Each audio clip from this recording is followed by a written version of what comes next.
Welcome to மகை maths class. நம்ம என்ன பார்க்க போகிறோன்னா 6ஆம் வகுப்பு 3ஆம் பருவம் சமச்சீர் தன்மையில் பயிற்சி 4.2ல் 3வது கணக்கு தான் பார்க்க போகிறோம். இதுக்கு முன்னாடி 2வது கணக்கு வீடியோ போட்டிருக்கோம். அதோட லிங்க் டிஸ்கிரிப்ஷனில் இருக்குது. பார்க்காதவங்க போய் பார்த்துருவாங்க. இப்போ கணக்கு பார்க்கலாம். 3வது கணக்கு.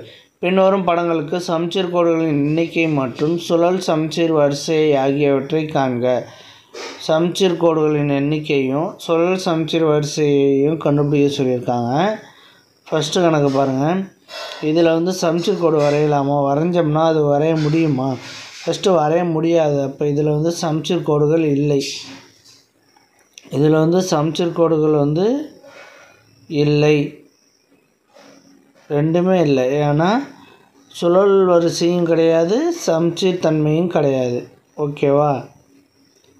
அடுத்து பாருங்கள். இதில் பாருங்கள் சமச்சீர் கோடுகள் எத்தனை சமச்சீர் கோடு வரையலான்னு. இதில் சமச்சீர் கோடு ஒரே ஒரு கோடு தான் வரையலாம். ஏன்னா இதை ரைட்லேருந்து லெஃப்ட்டை மடிக்கலாம், அதனால் வரையலாம். இந்த முக்கோணத்துக்கு சுழல் சமச்சீர் வரிசை இதுக்கு கிடையாது. ஏன்னா இது சுழல் சமச்சீர் வரிசை இதுக்கு கிடையாது. திருப்பி போட்டோம்னா திருப்பி வரைஞ்சோம்னா தலை கொப்பரை தான் வரும் இது. அப்போனால ஒரே ஒரு சமச்சீர் கோடு இருக்கும். சுழல் சமச்சீர் வரிசை இதில் கிடையாது. அப்போ இது 0. சுழல் சமச்சீர் வரிசை 0. அடுத்து இதில் பாருங்கள். இதில் சமச்சீர் கோடுகளின் எண்ணிக்கை பார்ப்போம். சமச்சீர் கோடுகள் இப்படி வரையலாம். அடுத்து இப்படியும் வரையலாம்.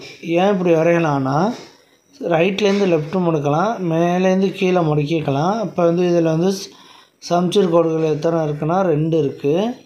அடுத்து சுழல் சமச்சீர் வரிசை அப்படின்னா மேலே உள்ளது கீழே வரும், கீழே உள்ளது மேலே போகும். அப்போ இதில் ரெண்டு சமச்சீர் கோடுகள் இருக்குது. அப்புறம் சுழல் சமச்சீர் வரிசை 2 இருக்குது. ஓகேவா? அடுத்து 4வது கணக்கு. இதில் பாருங்கள். ஃபஸ்ட்டு இதில் உள்ளத சதுரத்தோட முக்கோணத்தை மூளைப்பகுதி நம்ம சமச்சீர் கோடு வச்சு வரைவோம். இதில் இந்த சதுரத்தில் வரைவோம். இது 1. அடுத்து பாருங்கள். இது 2. அடுத்து இது 3. அடுத்து இது 4. இதெல்லாம் 4 சமச்சீர் கோடுகள் வரைஞ்சிருக்கோம். அடுத்து இன்னும் வரையலாம், அதையும் பாருங்கள். இதிலேருந்து வரைவோம்.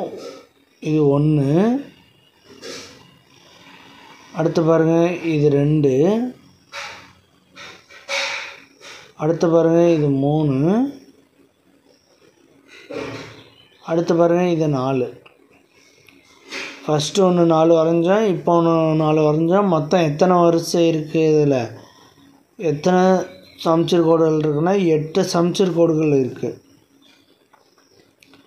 இதில் மொத்தம் 8 சமச்சீர் கோடுகள் இருக்குது. அதே மாதிரி சுழல் சமச்சீர் வரிசையும் 8 இருக்குது. 8 சமச்சீர் கோடுகள்னால் 8 வரிசை இருக்குது. ஓகேவா? அடுத்து சமச்சீர் கோடுகளின் எண்ணிக்கை. இந்த இதில் பாருங்கள். சமச்சீர் கோடுகளின் எண்ணிக்கை இதில் ஒன்று தான் இருக்கும். ஏன்னா இது மேலேருந்து இப்படி மடக்கணும்னா மடக்கலாம். அதனால் 5வது கணக்குக்கு 1 சமச்சீர் கோடுகளின் எண்ணிக்கை. சுழல் சமச்சீர் வரிசை இதுக்கு கிடையாது. அப்போ இது 0. ஓகேவா? அவ்வளோதான் இந்த கணக்கு. நெக்ஸ்ட் வீடியோவில் பார்க்கலாம். இந்த வீடியோ பிடிச்சிருந்தா லைக் பண்ணுங்கள், கமெண்ட் பண்ணுங்கள், ஷேர் பண்ணுங்கள், சப்ஸ்கிரைப் பண்ணுங்கள். அந்த பெல் பட்டன்